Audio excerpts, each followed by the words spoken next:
What's up, everybody? You're listening to the Hustle and Flow Chart podcast with your boys, Mount Wolf and Joe Fier. Check it. Joseph Fier. Hey there. How you doing?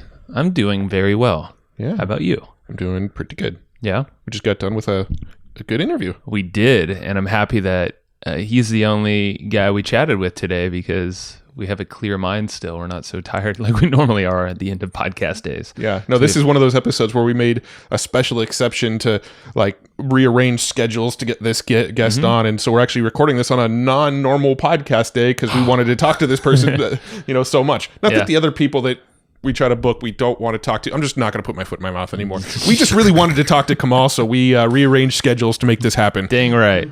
Yeah, and big shout out to Roland Frazier, our buddy and mutual friend with Kamal. Is he helped us with the introduction, so I appreciate that. Yeah. Thank you very much. And just for clarity, this is Kamal Ravikant. Yes. I always forget if we mention our guest name or not. So yeah, Kamal Ravikant is on the podcast, and I feel like this guy has lived many lifetimes in his lifetime. And I don't know how old he is, but I don't think he's really that old. Yeah. But he's experienced a lot. He's distilled what he's learned. And I feel like he's provided his lessons, but also practical ways to improve his life and others in a very simple way. Yeah, so he put out a book called Love Yourself Like Your Life Depends on It. I think he mentioned what year it originally came out, but I can't... 2012. 2012. So he originally wrote it in 2012. And I was actually really fascinated when he told his story on here. I'm not going to, give any spoilers here, but his story was not what I expected at all. Like the way that he kind of got to where he is today was a much harder traveled path than I think most people would assume. And he has a really great story. And so he released this book, Love Yourself Like Your Life Depends on It. And then he just got a ton of feedback, a ton of people emailing him. He puts his email in the book so you can email him with questions or, have conversations with him. Super and he smart, got by the way. all sorts of feedback from this book and all sorts of additional questions. So he decided, I'm going to go back and I'm going to rework this book and I'm going to expand on it and I'm going to add more practical, step-by-step advice. And he just now relaunched Love Yourself Like Your Life Depends on It Did it come out in 2019 or just now in 2020? No, it came out 2 weeks ago, so 2020. Okay, so it's January. It's very, very, very fresh, brand new book, just came out. And it's an expanded version, so it's like a mixture of the old, but with expanded versions of it. But then there's a shit ton of practical, like step-by-step. He added an instruction manual inside of the book, Literally, it's a manual, yeah. Yeah. And it's really fascinating because I don't think I've ever seen anything like that. Like where it's so like step by step, and then also how like, okay, start here and then do this and then do this and do this, but each one is broken down, which is actually really cool. When Kamal and I first chatted was maybe 8 months ago, and this is actually right after we got introduced to each other, and we had like a 45-minute call or something like that, and immediately I was like, okay, this guy's really cool. And he was just about to start writing this expanded version because we were going to do this podcast like 8 months ago.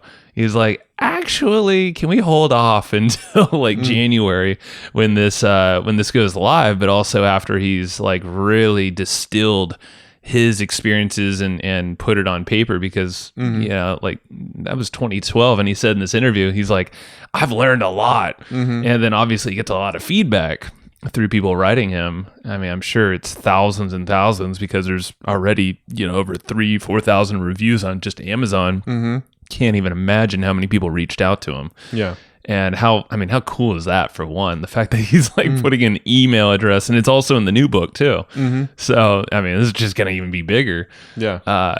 It's just really fascinating. So he's actually been able to distill his thoughts in a much clearer manner that people can actually act upon as well. Yeah. Which I think is really powerful. And the simplicity of it all. I think that's the thing that is the most powerful thing, and that's like one of my big takeaways after chatting with Kamal again here is he's a very I'm not going to call him a simple man, I can't say that, but the action steps he takes, he focuses on the simple solutions, not over analyzing the past or the why behind things. Yeah. Yeah. So we had a great conversation with him. Joe and I shared some of the struggles that we've been dealing with, and wanted to get some of his advice on how to handle them, and he helped us with some very practical advice on how to handle that stuff. I love this guy. He's just a really very friendly guy. Loves sharing, loves spreading this message, and it's a very, very powerful message that I think once people really sort of internalize and build it into their daily practice, everybody's gonna be happier. Yeah, well, and this is the thing too, is like, if you feel like, all right, so this this episode probably will seem a little different, but obviously not super different, because we've been going down the path of a lot of the times we'll talk about marketing strategies or marketing tactics and business in general. Mm-hmm. But at the end of the day, and we talk about that with him on this show, because he comes from Silicon Valley. I mean, VC firm, he has his brother's Kamal Ravikant. Mm-hmm. He's deep in Silicon Valley. I mean, the guy is deep into business. And, but this book, it doesn't seem like business or this talk, but it's so intertwined. Mm-hmm. And we basically talk about like how this is way more important. Yeah. It starts with making sure that you have your shit together internally. And like with that, everything else develops to be better. Your business will not thrive unless you have your shit together internally. Yeah. Well, I don't know if I've ever actually said this on the podcast, but we talk about it behind the scenes. We call ourselves a life improvement podcast, wearing the mask of a business podcast. I don't know if did you say that on the show or prior to recording? I think I told Kamal that before we hit record. Yeah. Okay. But yeah, that's really how we see the show, is we're trying to improve the lives of our listeners. Most of the time the vehicle is through business, but your business is going to struggle if you don't have your head screwed on right, if the mental stuff isn't figured out, if the your physical body isn't working right for you, if your relationships aren't working right, your business is going to struggle, which is why we consider ourselves a life improvement podcast, but the vehicle we talk about most of the time is business. But at the end of the day, we're just trying to improve your life with the content we're putting out. Yeah, man. And that's where I like this I like how our show's developing actually into that, because I feel like it takes a little bit to realize that is actually the most important thing. Like you can't force your way through things. You can only brute force or hustle and grind for so long. You can't flowchart all day either. You can't overanalyze things, or else you're just stuck in the past. So it's figuring out the stuff in between, and if you love all the tactical stuff, don't go hit the unsubscribe button yet. No, we are still going to put just as much focus on that stuff. We love tactics too, but we think all of this is equally as important. In fact, some of this mindset type stuff is probably more important than any tactic. Yeah. But I think the overarching theme is that there needs to be the balance of all of it. You gotta have the mindset figured out. You've got to have your physical body figured out. You've got to have your relationships figured out. And only once all of this stuff is sort of in alignment are the tactics really going to pay off for you. Totally. Yeah. So this is definitely a foundational thing. That doesn't stop once you feel like you built the foundation, because it's never built. And we did take notes on this one. Of course we did. We always take notes on it. Always take notes. And we always will. Hopefully. Who knows? We might not someday. That's the plan. Yeah. Well, people seem to love the notes, so that we're not going to stop. Well, if people stop loving them, we'll stop making them. That's typically what we do. Yeah, we listen to the folks that are listening to us, so it's great. There we go. So how do we get those notes? You can get the notes one of two ways, actually. So you can go to the website the old-fashioned way. If you type in hustleandflowchart.com/comp, COMP. Or you can get your phone out and text the number 38470 comp. To actually the word is comp. I always say a little backwards too. Yeah, that's the phone text number. The word comp to 38470. There it is. We'll so those notes. That's how you get them. They're free.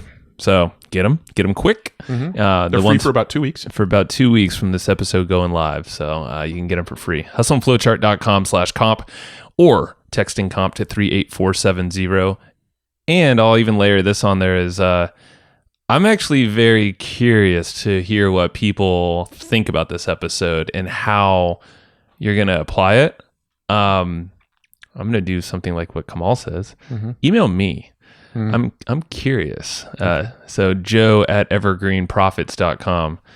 My inbox is always flooded already, but I'm actually, Matt's thinking I'm freaking batshit. I am, because I hear all the time how frustrated you are with how full your inbox is. Yeah, I know. But you know what? Let's do it. So, yeah, do that. But get the notes. All right. Well, let's go talk to Kamal. And you can get those notes once again. Text comp to 38470 or hustleandflowchart.com/comp. All right. Now let's go talk to Kamal. Hey, Kamal. How you doing, buddy? I'm good, man. As we were talking earlier, I'm a little not feeling well, but I was like, I'm going to show up and I'm going to do my best. Yeah, man. That's thank you for doing that, and we'll make it a good time. Mm-hmm. Yeah, I know you live and breathe everything we're gonna chat about anyway, so it'll come out, I'm sure. Yeah. I mean, what? So you just released the book, Love Yourself Like Your Life Depends on It, an expanded version. I mean, that thing. Right. Yeah, Matt and I. So that just got released this month, the time of the recording, right. January. About 2 weeks ago. Yeah. How's that been going so far? The response and all that. I mean, the response is amazing. It's the emails I'm getting. I just from entrepreneurs and just regular people, anyone, man, and from like all walks of life, just how it's helping them. And I was reading some of the emails today, anything from self-esteem to confidence to loving themselves. And then yesterday I got an email from a guy who runs an organization that helps veterans get jobs when they transition. Right, he's a former veteran and it's a nonprofit. And it looks like he's a successful guy, and he runs this. And he emailed me, and he's like, with photos of like his handwritten notes on the book. It's oh my god, every veteran needs to read this book. Everyone in the military needs to read this book. And he's like, I'm gonna email it to my list. It's really special to see that impact this book is having. It's a special book, man. It is special book. Yeah, and it's wild how it started. Self-published. When did you first publish the original version? The original version, which was just a tiny, tiny book, I self-published in 2012. Got it. And so the expanded version, which is like 4.5 times as big, and 4.5 infinitely more valuable. As I'm finding out from the people who are reading it, it just came out in 2020. Got it. Yeah. It's wild, man. Like how popular the self-published version got. There's something like, I think it's over 3,000 reviews on Amazon alone. I'm sure your inbox probably exploded too, huh? Yeah, I did something most people don't do in the original version, and also this version too. I put my email in the back of the book. I was like, hey, if you want to email me, here's my email address. Wow. You know what? People do.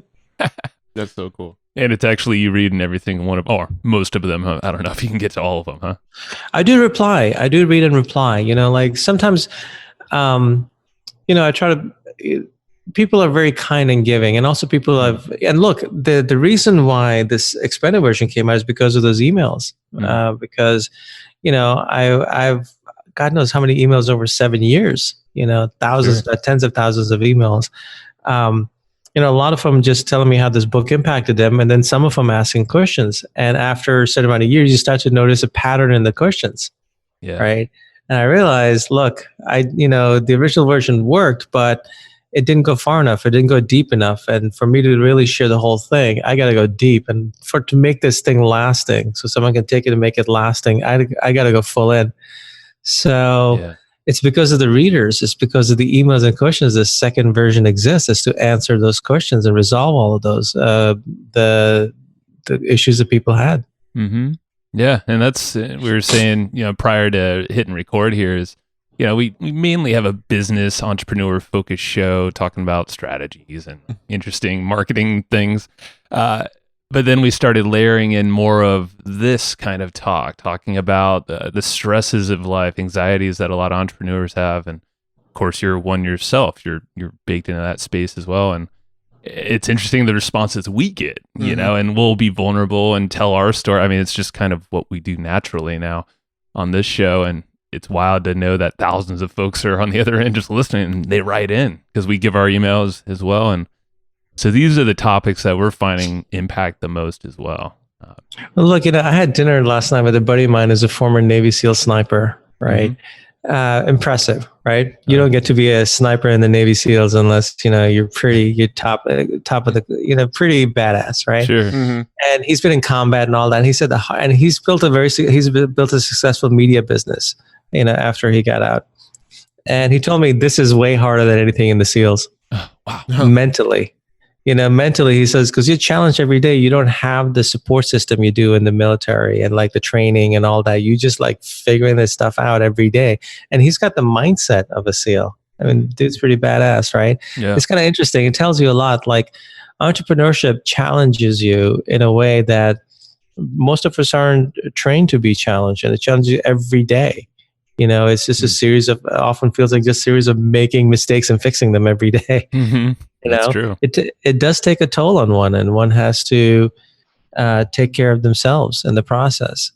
Yeah, it's actually really fascinating, because here's a guy you're talking about who's very structured, came from the elite of the elite, and I know you're a vet as well, from the Army, and I can just imagine.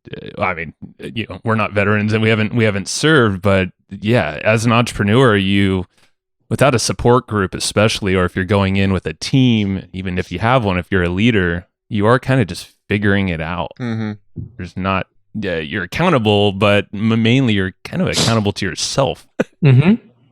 Yeah. And well, I also feel like there's an element among entrepreneurs where I don't know, a lot of them are very prideful. A lot of the circles that we run in, there's like a sort of pride, arrogance element to it, where a lot of them don't even want to reach out for help. So everybody's just kind of acting solo and not sort of talking to people and sharing their struggles and, going to proper outlets to sort of unload some of this mental toughness that's weighing down on them. Yeah, that's always been that way. I mean, I've come from Silicon Valley, and it's very much been like that. It's gotten better. It's getting better. There's people are realizing that just the need to take care of themselves, and however that is, for example, your podcast, you're talking about these things. It's a podcast. It's called Hustle and Flow, a flowchart podcast, right? And yet here we are talking about concepts about making yourself better. Because look, ultimately, whatever you create in life, your entrepreneurship, it's a reflection of you. Your company is a reflection of you. If you don't take care of yourself, guess what's going to happen there? And what's the fun if you do build if you do have the success and you go crashed in the process? You burned yourself out in the process. So, I've learned that it all starts with you, and it doesn't mean it's not a selfish thing. It's more of a primal thing. It's more of just how life starts from the inside out. Yeah, and everything that it comes in goes out. And it's you even reference it in the book, and it's a pretty common phrase, and everyone knows it's the oxygen mask principle in the airplane. It starts with you. Can't help your kid or anyone else on that plane until you help yourself. It's so true, man, and it's so easy to forget too, because I feel like a lot of entrepreneurs, we are very strong-willed, we're very determined, and have goals. So it's almost like we try to think our way through everything, or push our way through actions. But there's these actions that we're forgetting that are internal, which that's what you're bringing to the world here. Well, look, no one ever taught us this. I didn't learn this in college. I didn't learn this in the military. It wasn't known. Like we don't. It's it's outside of entrepreneurship. It's a human thing, man. We all go through stuff. Yeah, we all go through things in life. We all feel joy, we all feel pain, we all feel happiness, we all feel sadness. The details might differ, but we all feel these things. We experience them, right? So forget entrepreneurship for a moment. Just think of it as a human being living life. How do you make that better for yourself, right? How do you make that experience inside your head better? Because that's ultimately what you got, is what inside your head. Yeah. Now, I want to go back a little bit, and so I want to get into the sort of advice that you give in the book and have some discussion around it. But before we do, I want to sort of introduce you to some of the people who might be listening that may not know you yet. And so I want to get a little bit of your story. I'm curious how you went from, being in the Army to going into this entrepreneurial career and, being an investor and doing this, working with startups and everything you're doing now. I'm curious, how did that transition look, and what's sort of that backstory a little bit about how you got into the entrepreneurial world? Yeah, that's a good question. It's funny how some of those are related, some of those are completely unrelated. The Army, I went to college for a year, and after a year, I had a full ride, but then decided I'm going to join the military. So I joined the Army for a few years. Then after the Army, I went to college, and after college, traveled around a bit, and then the dot-com boom was a backpack around the world a bit.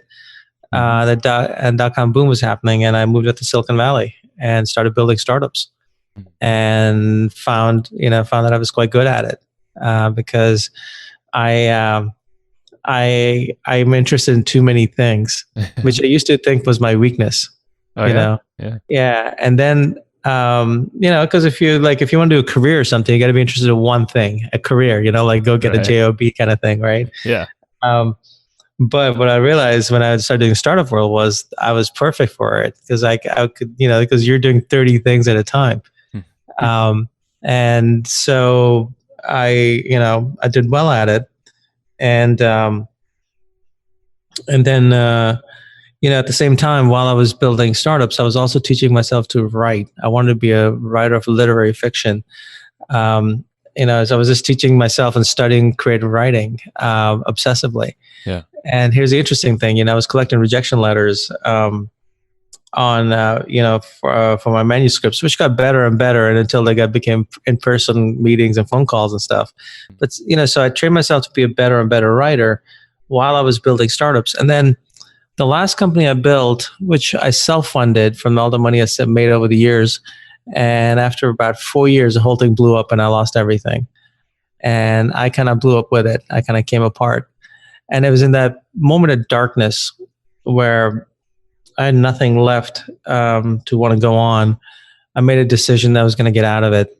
And how I did it, I don't know where it came from, but I wrote a vow to myself in my journal, and it was a vow to love myself. And I never used to think in those terms, but that vow came from deep within me. So I had to set out and do it. Because ultimately that vow was a commitment to myself. Sure. And it was a pure commitment. There was no ego. There was no nothing. There was nothing for trying to get something. It was pure, like a pure thing. And so having this concept that life is from the inside out, I just started working my inner self. And what worked, I kept. What didn't work, I threw away. And after a certain period of time, I had down to a process that as I was doing it, my inner self really started to shift and change. And it was all focused on these basic practices on making myself feel love for myself, until it became it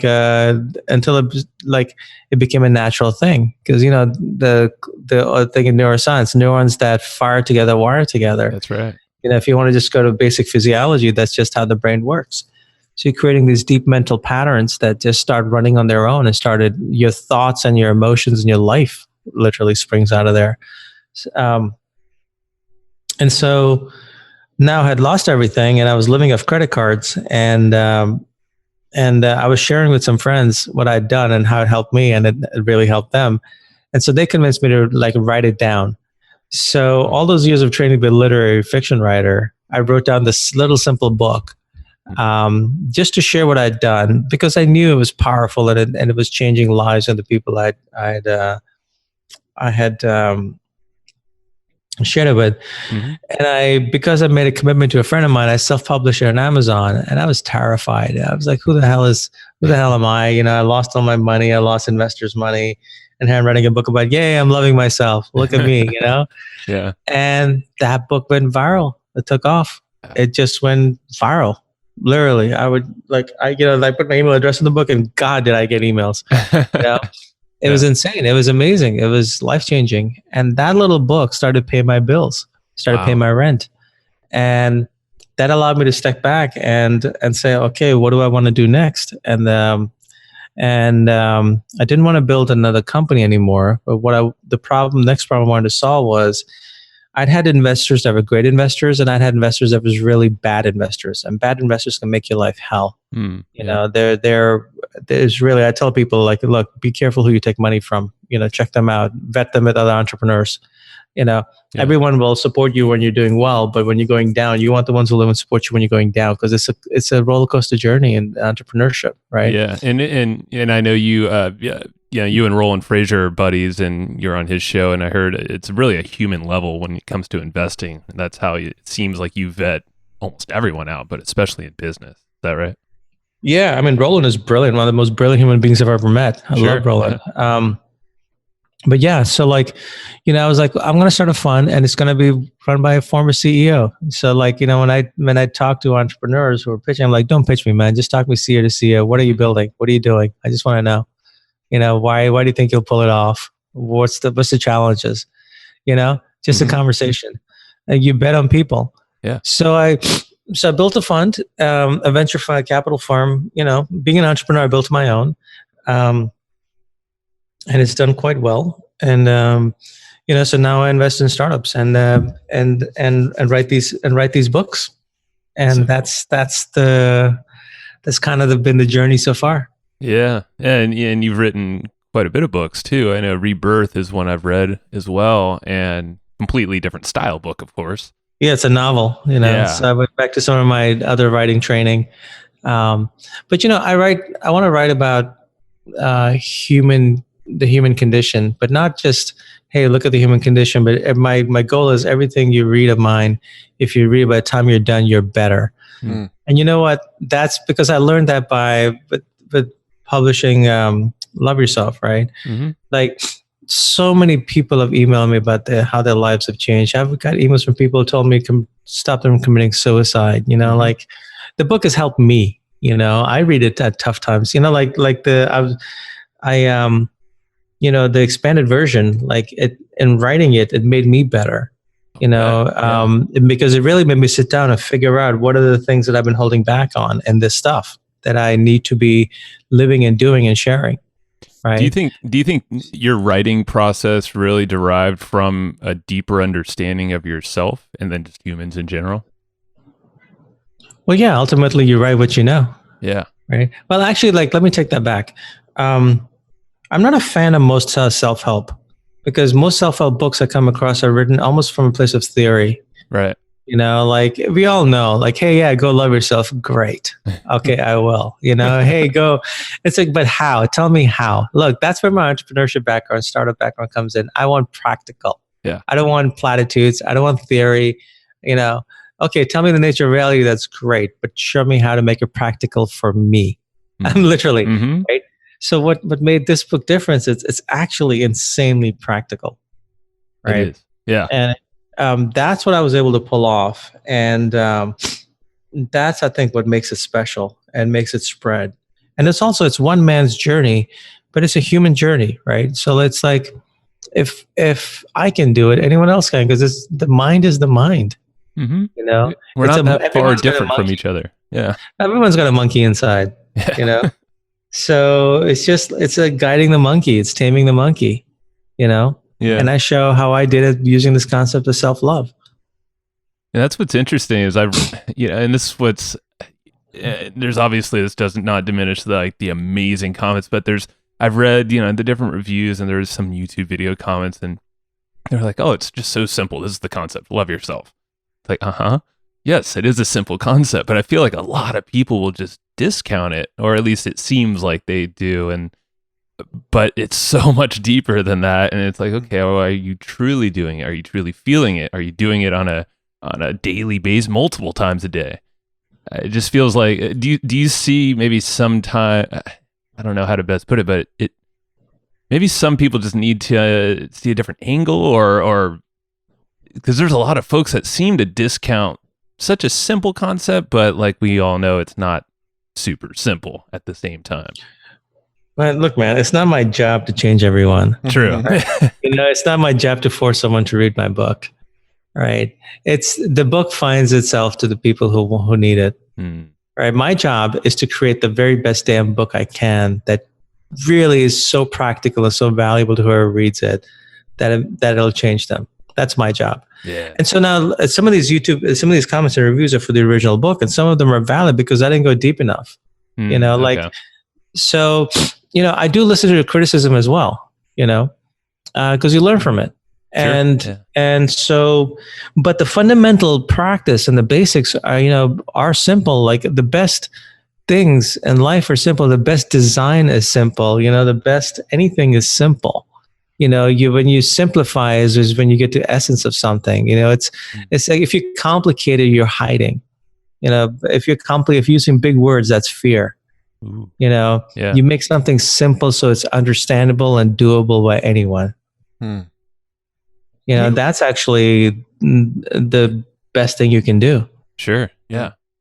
Can you quickly just sort of explain the overarching concept of love yourself like your life depends on it? I mean, the title itself is pretty self-explanatory, but can you add a little bit more depth in context of what you go into in the book, just so the listeners know the overarching premises of the book before we start diving into and really start dissecting it a little bit? Sure. The book is divided in 3 parts. Like the first part is actually more, part 1 is actually more what the original book was, but expanded, right? So it's basically, the job of that is to really show you, from my experience, how it's so easy and possible, how it changed me, right? And then the second part is literally a manual. It's called a manual. It's a step-by-step manual you can actually use to start actually applying it to yourself right away. And it doesn't take much time in a day. It's part of your regular day, and it will actually start to make that shift within you. Yep. And then it goes on to also show like how I've used this concept for other things in my life, like childhood stuff and other, other challenges I've had. So it's very, very, very practical. Part 3 is actually, I wanted to show, like, look, I'm a human being. I'm not some perfect guy. I'm not some guru who goes around and says, I figured it out now. I'm floating through clouds every day. This is a human thing. And I wanted to show very practically, like, look, there's a time in my life when I stopped doing this. I got lazy, right? And I got lazy and then I got hit by challenges of life and I fell apart again, right? In my own way. And let me show you how I applied it again. But let me show you like the inside out, like how I'm doing in my head, how I'm doing it in the outside, so you can understand the nuances of the journey, because nuance is actually where the rubber meets the road. And so you truly understand, how it's done, how I've done it. So by the time you're done reading this book, and loving yourself inside out, it's just, there's no ifs, ands, and buts about it. So it's very carefully crafted in those 3 sections for that way. Gotcha. And so which parts of the book are the new parts, and so the part 1 is the original book essentially, and then the other 2 parts part 1 is the original book but expanded. Gotcha. Right. Okay. There's things in there that needed that look, I've learned more over 7 years. I didn't like if you do this stuff, if you go deep into it, you learn more and more, right? So part 1 is expanded, the expanded version of the original book. Part 2 is all new. It's the manual. Part 3 is the story, which I call the lesson, which actually shows the application of it, how I'm applying it. Yeah. No, and I love the whole thing is just a full great picture. And what's kind of nice is when going through it, it's you are training yourself in reading the process of this, because it's like you layer almost different aspects of loving yourself, different practical ways to bring that into your life. And almost become a habit, because I think that's the biggest thing of it all. You mentioned coasting. It's pretty easy for humans to coast, when things feel nice and cushy. And it seems like you really addressed that really well, and you've definitely lived it. We all have in some regard. How do you, like, are there times where you can catch yourself, or you've noticed, maybe you've heard some stories of people coasting, like it's a habit, of course, but coming back into the practice, I guess, give us a couple of ways to keep yourself from coasting, maybe yourself personally. Look, the concept of coasting, it's like, look, let's say you decide to go to the gym, right? You just say you decide you want to be in awesome shape, you want to be chiseled, right? You're gonna have to go to the gym basically every day. You're gonna have to eat a certain way every day, right? And let's say you do that for a year and you get chiseled. Feels great, looks great, life's going great. and you start to let yourself go. Okay, I got here. You let yourself go, and that's fine. You can let yourself go here and there. Continue to go to the gym, just skip days here and there, whatever. Grab a donut here and there. But let's say you stop and you just start living on jelly donuts all day. What do you think is going to happen? It's right? Homer Simpson, right? So like the body and like the mind is even more plastic than the body, right? So that's why, I would say this is like we go to the gym and we train ourselves. We take care of our bodies, but do we train our mind? Do we take the time to actually train our mind, which runs the show? Yeah. So that's what this is about. Coasting is a natural human thing. We all get lazy or we all skip gym days. We all do this, but it's a matter of how do you actually consistently make this. So one of the things I did in part 2 was in the manual, like show how to make it a consistent, easy, simple practice that becomes part of your daily life. And then the minimums you can do to if you do miss days, what is the very minimum you can do while you're falling asleep? To that point, what is the minimum you can do when you're like doing nothing but breathing for 10 breaths, like little things that you keep on just layering and reinforcing those neural pathways. Yeah. And you speak of the groove, carving out this groove. You explain it like it's water over a rock. The repetition of doing that over and over, you create this groove, and it just goes deeper and deeper. And it sounds like that's like the neural pathways. You're essentially connecting everything together to start thinking with this vibration of love, and it's almost like a second nature becomes of you with that repetition. Yeah, and it works. Yeah. I mean, it sounds silly, it sounds simple, but hey, try it. Right. You got nothing to lose, and you got some great shit to gain. Yeah.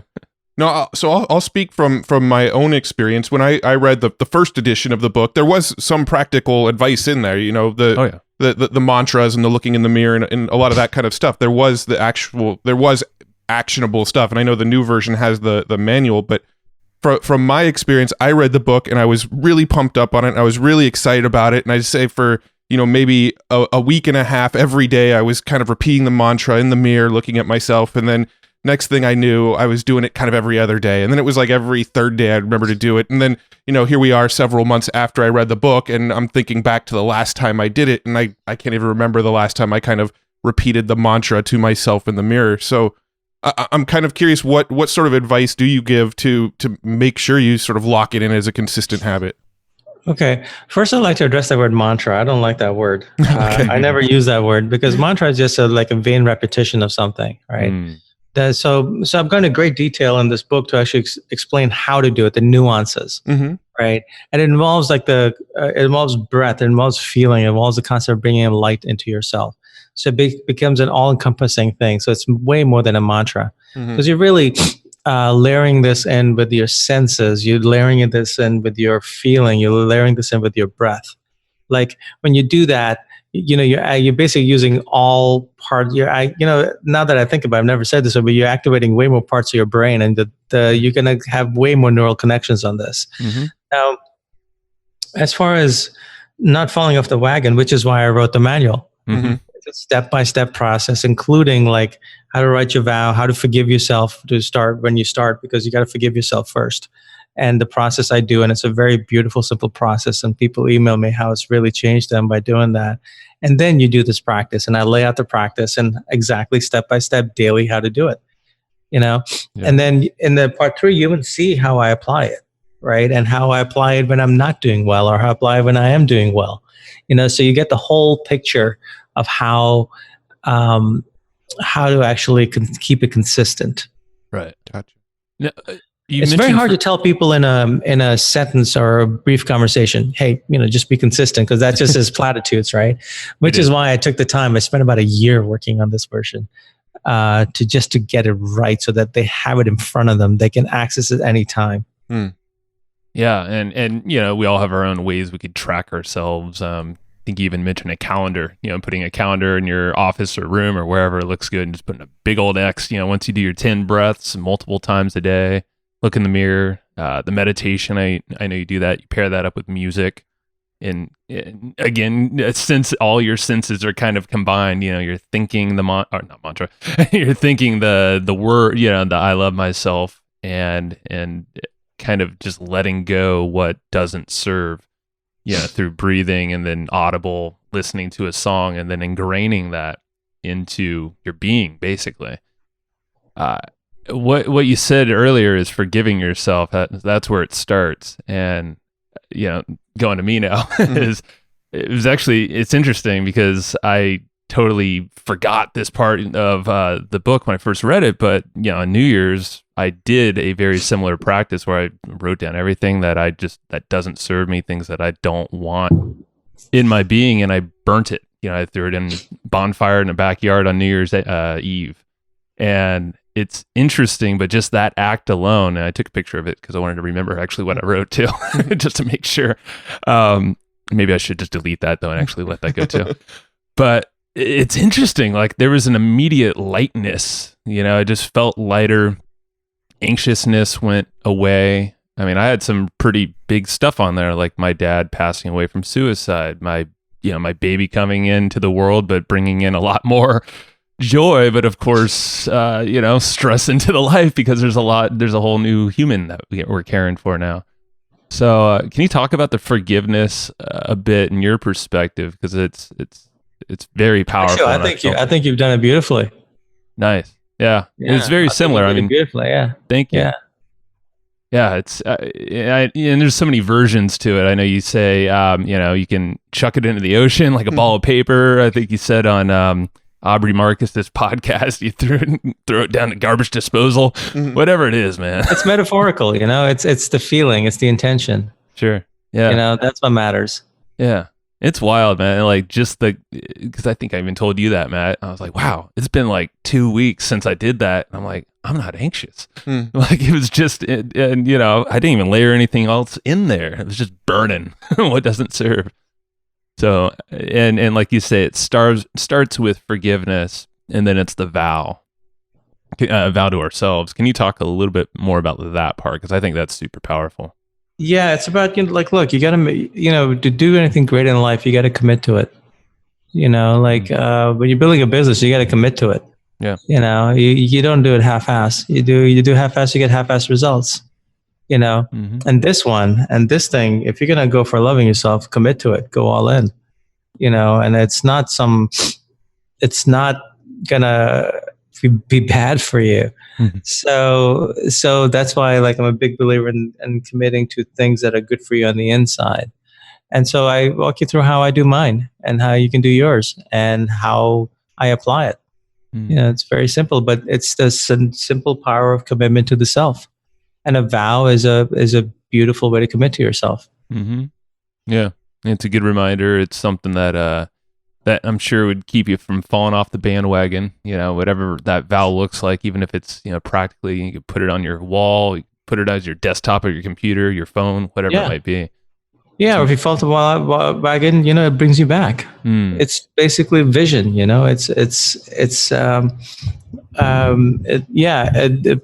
It's powerful. It's the act of doing it that's powerful as well. That people don't realize. There's something about the act of doing these things, like the act of the forgiveness exercise that you did from the book.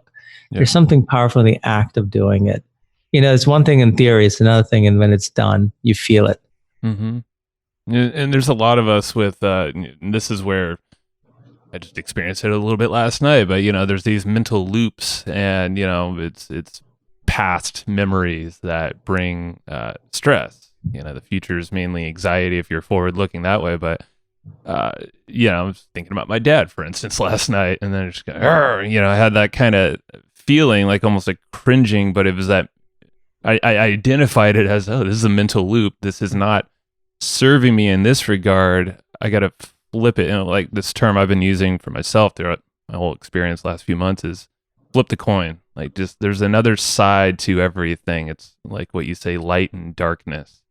There's, it's figuring out how to. It's difficult in the moment, but the mental loop thing I think is interesting because we all have these stories, these loops about previous things that we might be internally beating ourselves up over.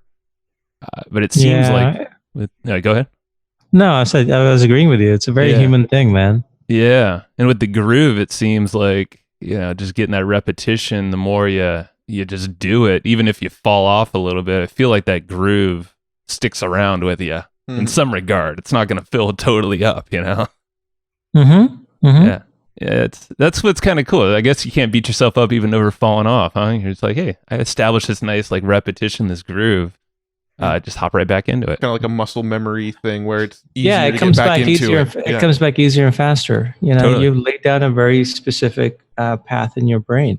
Yeah. Yeah. You know, and the more, the reason why I came up with this practice, and it's a practice with like various steps in the book, is you're basically attacking from various angles, but using the same core concept. So you're really layering it in. You're really making it deep, so that it's just like it just starts to run on its own.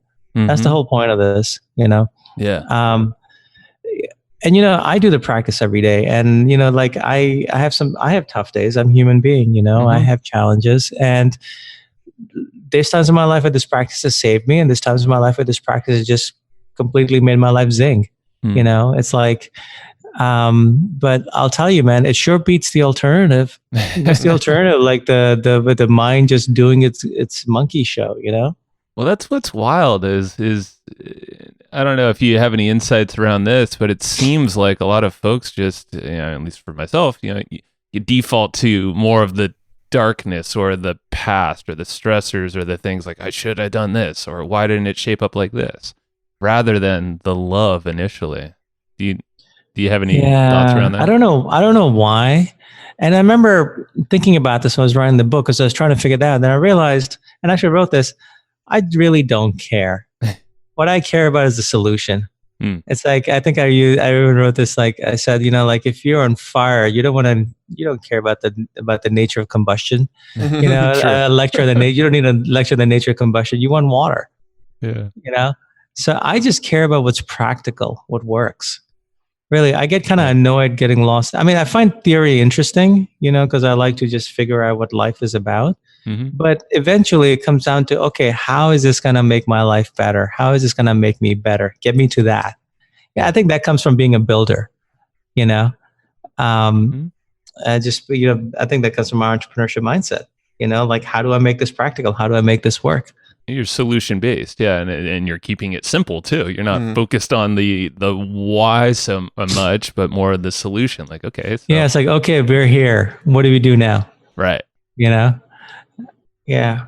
I mean, but look, there's all sorts of great theories on why it is that way. But who knows, man? Maybe it's just the nature of the mind, but it's something that it's not like our generation is struggling with. It's like every generation has struggled with it. Go back to reading and writing. So as far as there's been writings there, right? They all are trying to like figure life out, whether it's, first it was with the gods wanting them to suffer or not suffer or so forth. People always been trying to figure this out. Oh yeah. It's always been that way. Yeah, the Marcus, Meditations, that book. I mean, it's all about this. Yeah. No, I know you address this in the book, but I think it's important to kind of talk about for anybody who isn't familiar yet. But what you can go and repeat the I love myself constantly, but what if sort of deep down you don't believe that you love yourself? I know you're repeating it, but then like the actions you do don't reflect it. It's okay. That's okay. I didn't when I did it. There's times in my life when I do it. And look, I keep on telling people it's not just repeating, I love myself. That's why I wrote the expanded version to get deeper into this. It's layering in all these other senses. It becomes a feeling. It becomes a feeling. It becomes an expression within. That layers it in powerfully, right? More than just repeating it. And look, at the beginning, you don't believe it.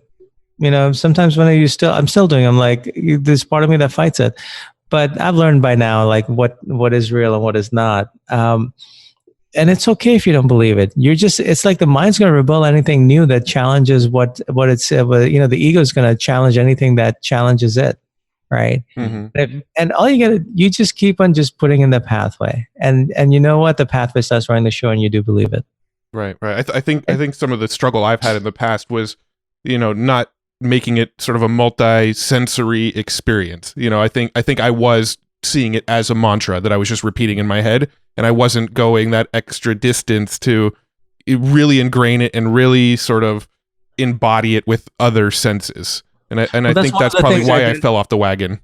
Yeah, and that's one of the things I didn't go into in the original book. It's like so hopefully, reading the new version, people will know that. And I'm finding from the emails and everything I'm getting, they got it. Like it's like consistently across the board, 100%, just like how people are responding to the book.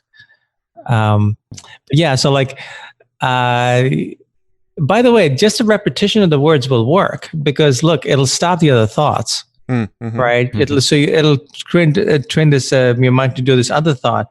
But you're talking a difference between you want to be a 40% and you want to be a 90%. And the interesting thing about the practice with the different things that layer and you do it and they compound. And as we all know, like compound interest is a powerful concept. It's the most powerful. Right? They compound powerfully. So, but I wouldn't beat yourself up over that, man. That works too. You just do, that works too. It's just like there's a way to do it better. Yeah. Well, I guess it's true. It's like whatever you do will work. That's your actions. You control your actions. It's the external you can't really control, but you sure as hell you control your mind. Yeah. That's the irony, right? It's also a hard thing to control, but you control your mind. And that's something most of us don't realize. And when you start doing it, you're like, oh my God, then I am actually responsible for my joy as well as my suffering. It's my responsibility. Yeah. It's powerful when you realize that because it's also like, shit, I can't blame the external for it. I can't be a victim anymore. Damn. I can't blame that was easy. Yeah. And that's actually like, you almost want to go back to the old way where you could. Right. Yeah. No, that makes it's easier to blame others. It's easier to blame the external. It's easier to blame the politicians, whatever. But you can't blame anyone else for what you're feeling inside. Yeah. That is your thing. Yeah. It's kind of funny because I get anxious a lot, and I oftentimes. It's funny because it's not necessarily external, but I oftentimes blame my brain because I almost think like I don't have control over it when I fall into these phases where the anxiety just like really, really builds. I've had times where I kind of like ball myself up on the couch because I'm just so anxious and I don't even know why. And I start to just go, my brain is stupid. Why is my brain doing this to me? And I can't quite understand why I'm doing it. And I can't seem to get myself out of that pattern. And it doesn't happen super frequently, but I would say it's something that I struggle with maybe once a month or so where the anxiety just really bubbles up. And in those moments, I don't feel like I have control over my brain. And it's really hard for me to get out of that loop. That's okay. That's human. That's human. Sometimes, life gets to us. What I would say is, the 10 breaths thing I talk about in the expanded version, try that next time that happens. Just with 10 breaths here and there. Take a pause, 10 breaths. Exactly as I describe in the book. It's in the manual.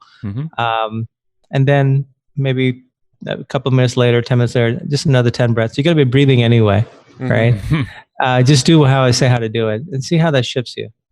Okay. I will definitely do that. Yeah, that practice I have been doing a lot lately. The 10 breaths and because it's easy, right? Anyone can do it. You're going to be breathing anyway. Let me here, give me 10 of them and do this, And that's one of the reasons why, as I was writing the manual, I was like, look, I gotta put in what I've learned over 7 years since I wrote the original to really make it effective. To really I don't want any more questions.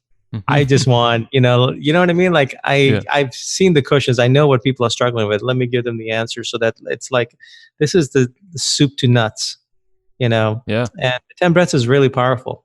Yeah. No, I was use it when I'm driving, working out. I mean, I do it between sets at the gym. There you go, man. Right? I'm sitting there resting or waiting for the weights or whatever. 10 breaths. Yeah, it's an easy way to not get frustrated. It's like, come on, move off the bench. I got to use that thing.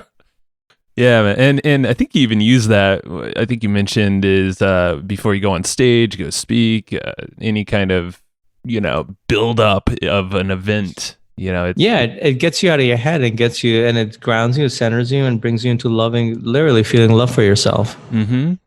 Yeah. Which is a great place to go do anything. I was on the live news broadcast a couple of weeks ago, and I was really nervous because I've never done live news before. And live news is like, they're interviewing you and you don't have time to chat. You just literally sit down and a couple of minutes later, it's done. Yeah. Those couple of minutes go by fast, and it's live and it's like local news or whatever.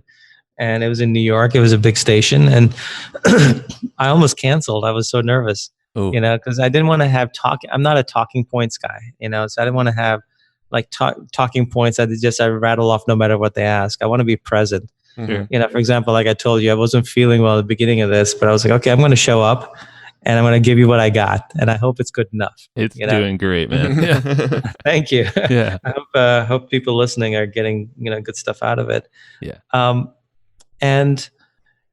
I did the 10 breaths there. Like I was waiting to go on, like you standing there right by the anchor and he's talking. And then one of the people by the cameraman said, okay, go.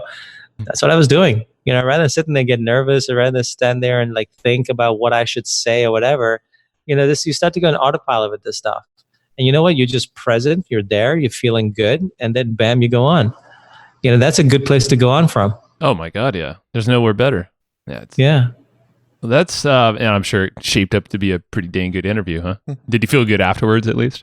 I felt great. Good. Yeah, I saw your post about that actually on Facebook, how I think you got some advice, talking points, all that stuff. And you're like, I'm just going to be me. Yeah, I mean, some people do well with talking points, so that's their thing. My thing is not. I realized like I didn't want to go with memorized talking points because I was told like, look, in live news, they're going to ask you stuff, but you got to stick to your story and you got to have your talking points no matter what they say. So bring it back to what you want to sell, right? What your agenda is. And in the end, I realized I don't have an agenda. I'm just going to share. Yeah, it's about the book, but I'm just going to go share. Ask me any question. Yeah, like your talking point should be the sort of wisdom you've internalized over the years, not something that you sort of memorized to go on a show. Well, look, honestly, it can come out as you don't know what's going to come out of your mouth in the moment. Right. Let's be honest. Like it could be like something really stupid and silly. Well, okay, that's me. Yep. I'll laugh at myself then. Oh yeah, we've learned to do that over the years with this podcast, and we've gotten better at just letting it roll off our shoulders. And like, doesn't matter. It's us. Look, it's real. That's right. People, we all crave what's real, and I think that's another reason why this book does so well. Because it's real. I've written from my experience. I share my story, and I share my challenges with it. And how I've overcome them. Mm-hmm. I think that's one thing people forget in the world when you're creating something. When you're marketing something, like everyone's hungry for what is real. We want connection. We want to be seen. We want to be heard. We want what's real, right? We want to see ourselves in others. We want to, it's especially these days, man. Yeah. Because there's so much the opposite of that. So it actually stands out. Oh my God. Like Matt, you've done this well on Facebook. I mean, we both kind of, yeah, just social media in general is a place where you see a lot of, maybe it is real sometimes, but I would assume that's the best of most people's lives. That isn't totally the full spectrum. And yeah, most people are sharing their highlights, not their whole life. And we're trying to compare our whole life with their highlights. Right. Yeah. And you got to get depressed. Right. Because everyone's living like a freaking rock star except you. What's wrong with me? And then it's the disconnect. It's that wide gap that's built over repetition of scrolling through the news feeds and algorithms feeding you more of that stuff. Like, no. You got to control that brain, Yeah, but I think, look, people are smart. People can feel truth versus not. And especially because now there's so much of this stuff out there that's not the truth. They can actually sense it when they get it.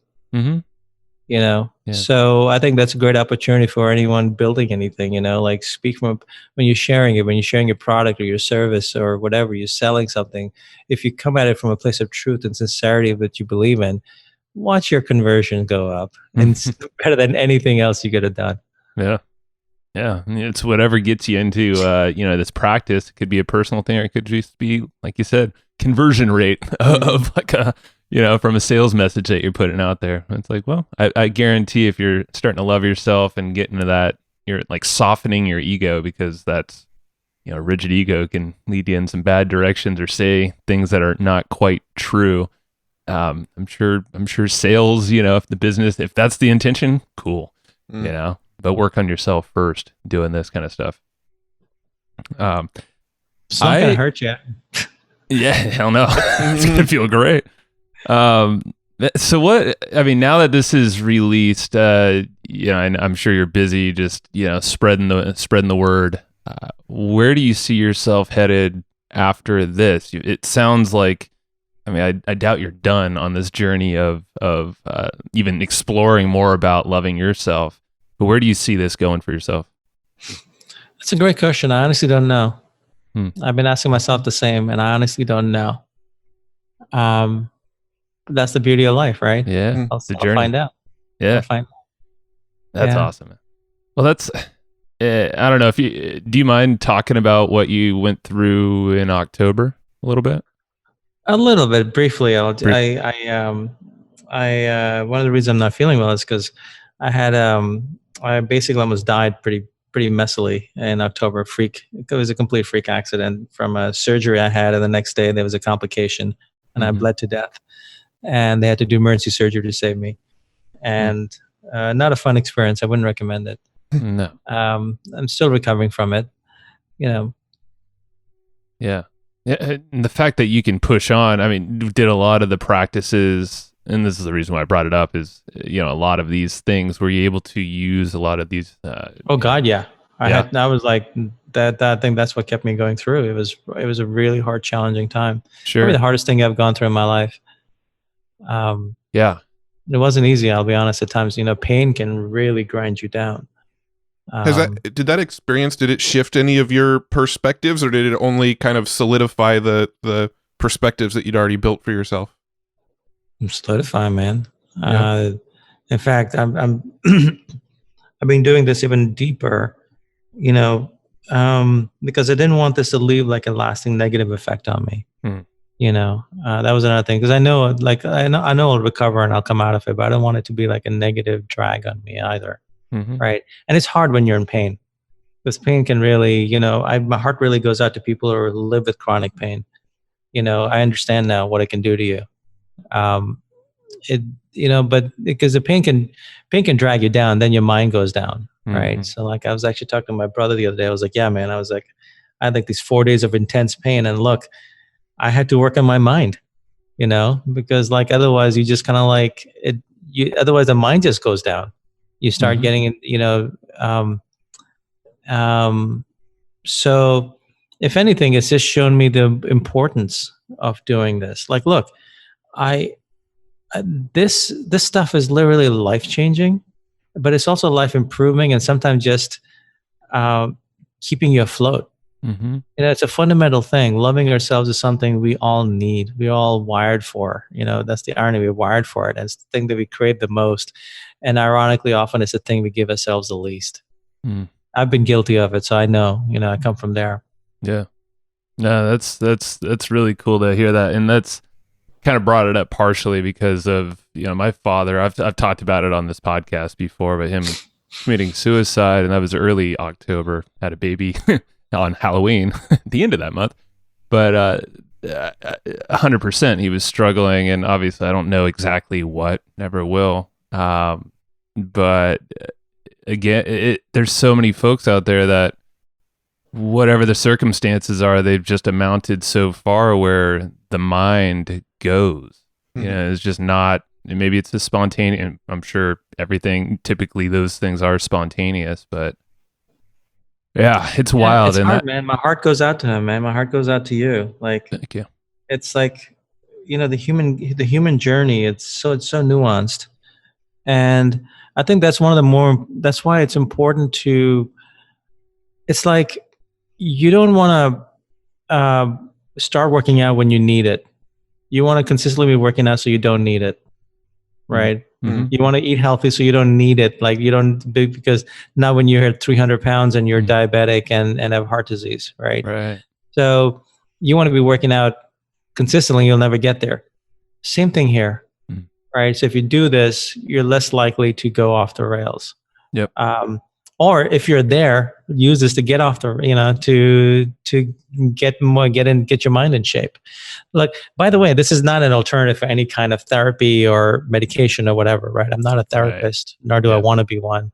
I'm a guy who just works on himself and comes from a very interesting, I've lived an interesting life so far, and I have a interesting mindset that I work on, and I'm just sharing what I've done that's worked for me. And because it's a human thing, it works for other humans. Mm-hmm. But it's not an alternative. It's more like an additive. Yeah, that's a good point. Very good point. And I like the analogy you said almost to working out. It's or any disease that we might have. It's like, oh, now, and there's surgeries. You don't want to wait happen. till you're there, right? Yeah. You want to be doing, take care of consistently so you don't get there. Right.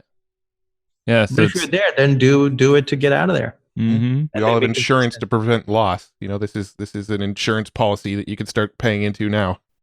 For sure. Well, also, your worst case scenario is you'll just walk around feeling good about yourself.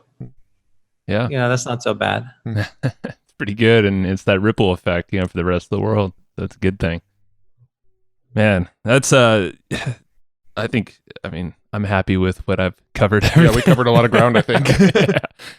Kamal, you've been amazing, man. And, I can't wait to see what happens, from where, I know this book is going to change even more lives than the however many before. It's going to be interesting. And I'm going to keep a look on all the, because I love to actually read all these comments and stuff, because this is, now just me in the thick of kind of what I'm going through, but we all have our own things. It's interesting to see how people apply it. And actually, is there are there any, maybe some impactful stories or one that stands out that you've heard from one of your readers that just wowed you, just kind of floored you with there's been a bunch, man. There's been all over, like the ones that were stopped them literally in the act of preparing to commit suicide over, always amazing. But those, it's not like only suicidal people read this book and get something out of it. Anything from a 16-year-old girl telling me, got her, help her get over bullying, how she was feeling about herself. Like, they were all impactful, man. They're amazing.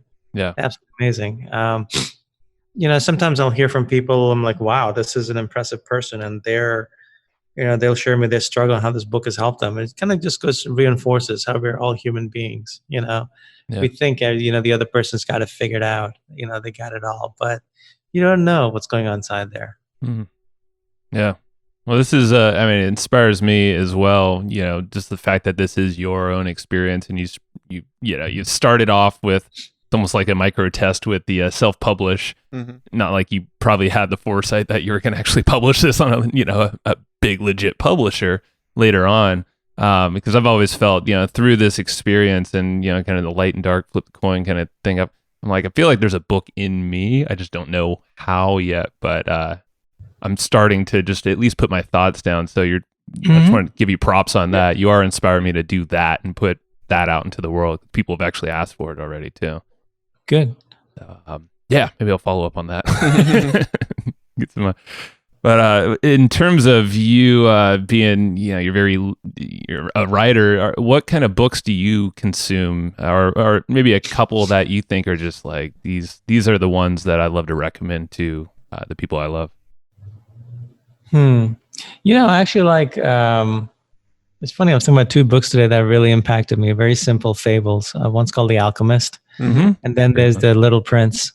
Two very, very simple, beautiful books with a lot of white life wisdom in them. These are not books on business. These are just fables that a child can read and an adult can read, and both can get something out of it. Awesome. Yeah, I read The Alchemist. It's an amazing one. Read that one. I haven't read The Little Prince yet. Perfect. Well, Kamal, where can folks reach out to you, explore more? Of course, love yourself like your life depends on it. I'm sure it's being sold everywhere. I know it's on Amazon. Yeah, it's in bookstores, Amazon, like if you want to buy it online, Amazon, Barnes & Noble, all the usual suspects. If you want to support local businesses, independent bookstores. And the audiobook is doing really well, interesting enough. People really love the audiobook. I read it. And, that's right. Yeah, actually, I just picked it up this morning, actually. I saw that, and you actually doing really, really well. Getting a lot of really great emails about that. And then outside of that, my email address is in the book. So to get to Kamal, you got to get the book. Do it. That's good. Why would I give you my email address? No, I hear that. Yeah, that's great. I love it.